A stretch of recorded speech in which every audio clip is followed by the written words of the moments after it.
Қазір көпшілікті толғандырып отырған індеттен сақтандыру үшін бетперде алып үлгермеген адамдарға ерікті түрде тегін маска таратып жүрген халық емшісі Әлібек Оқубайұлына көпшілік дән риза болды. Қазіргі бүгінгі болып жатқан осы індетке байланысты, коронавирусқа байланысты Қытайдан таралған індет күллі әлемді жайлап, осы біздің елімізге, Қазақстан жеріне де жетті.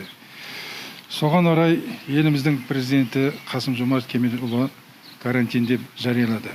16 наурыздан 16 сәуірге дейін. Бірақ соған қарамастан біздің халық емші, халық медицина орталығының өзінің жаңағы ерікті түрде осынау індетке қарсы өзінің қайырымдылық шараларын іске асыруда.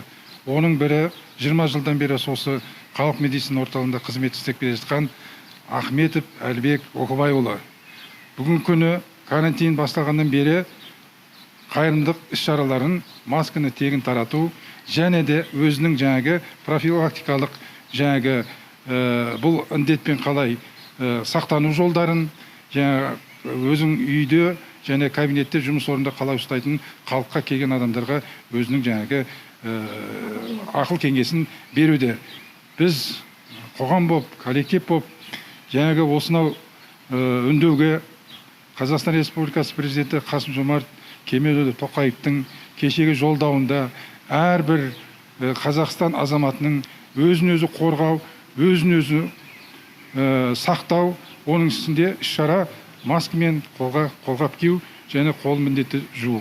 Сол орайда біздің үлкен халық емшісі Әлібек Оқубайұлының істеген іскі шарасына бір жұма болды. Мен байқап жүрмін, бағалап жүрмін. Қанағат осындай ерікті халық емшілері көбейе берсін. Біз ауруханамен, медицина орталықтарымен қалыс қалмаймыз. Халық емшілері де соның бір орны, қоғамы. Елімізге де, халқымызға да аса сақтық шараларын қолдауын сұраймын.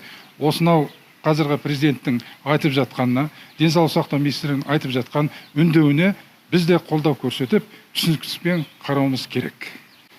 Хочу людям помочь, чтобы они исцелились. Сколько дней раздаю бесплатно маски. Халық арасында есімі ұмытылмаған әйгілі бақсылар болған. Бақсы тылсым әлеммен байланыс жасай алатын адам. Тарихқа көз жүгіртсек, түркі жұртының алғашқы бақсысы Қорқыт баба болған.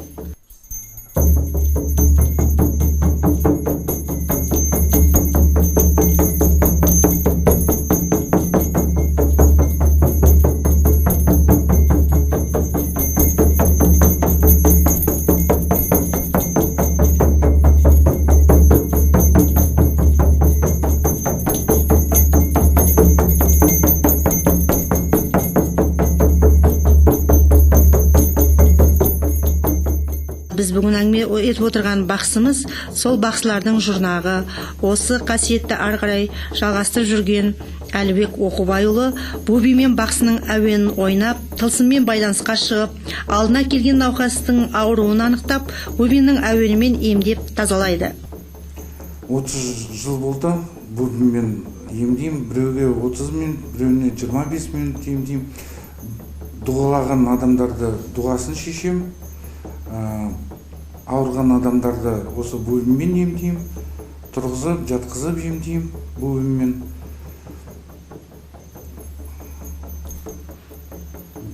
Биотокпен емдеймін, жатқызып. Биоэнергетика деген мына буыммен емдеген кезде дұға нелердің бәрі осы буыммен шешіледі. Биоэнергетикада да бәрі Кірленген ғой. Кірленгеннен кейін соны ажыратында енді биоэнергетикасы кішкене жақсы болып келе жатыр. Ол кісіні потом жатқызып емдедім.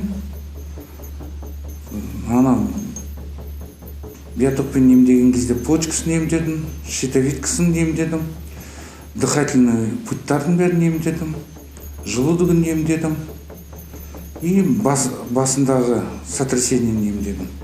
Мына буыммен ұрған кезде соны көріп отырамын, мынау барабанмен соққан кезде нелердің бәрі жаман зат, жаман нелер, энергиялар соны тазалаймын осы буыммен. Сол кезде көрінеді ғой маған барабанмен. дұға сиқырда көбінесе келеді ғой адамдар. Ұйықтамайтын адамдар. Ұйықтамайды, жатып, оянып, айтады ғой, ұйықтамай, түнімен ұйықтамадым, сөйтпедім, бүйтпедім дейді. Соларды да емдеймін, потом ұйықтайды жақсы. Үйленбеген, тұрмысқа шықпағыңыздар. Жолдарын ашам, осы бубимен емдеймін, содан кейін энергетикалардың бәрін дұрыстап орнымен келеді. Содан күйеуге шығады қыздар. Ұлдар үйленеді дейсіз ғой. Қыздар да, ұлдар да үйленеді. Орыстар көбінесе келеді. Қазақтар оны көп келмейді, онша. Түсінбейді дейсіз ғой. Ондай нәрсені түсінбейді. Бұл енді сізге берген қасиет қой, ата-бабаларыңыздан қалсын. 7-ші ұрпақтан келе жатырмын ғой, осы ата-бабамдан келген не ғой? Қасиеттер. 10 күн. 10 күн ішінде емдеймін. Сиқырланған, дуаланған адамдардың келе жатқанын сезіп отырасыз өзіңіз? Сезем келген адамды. Дұғасы бар болса? Дұғасы болса, соны сезем ғой. Мынау ғимараттардың ішін, офис үйлердің ішін осы бубимен тазалайсыз ба? Осы бубимен тазалаймын. Оның ішін лас, кір екен, энергетикасын нашар екен қайдан білесіз? Ішіне кірген кезде адам денесі қызып, адам өзі отырамай кетеді ішінде. Лас жерде. Лас жерде, Или ұйықтай береді адам. Соны тазартасыз ғой? Соны тазалаймын.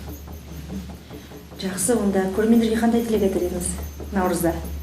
Наурызда тілек айтайын деп тұрғаным, вирустан жазылып кетсін деп соны тілеп отырмын. Бүгін сіз маска таратқаныңыз да сол ғой енді? Сол маска таратқаным сол үшін адамдар емделіп кетсін, ауырмасын деп тараттым.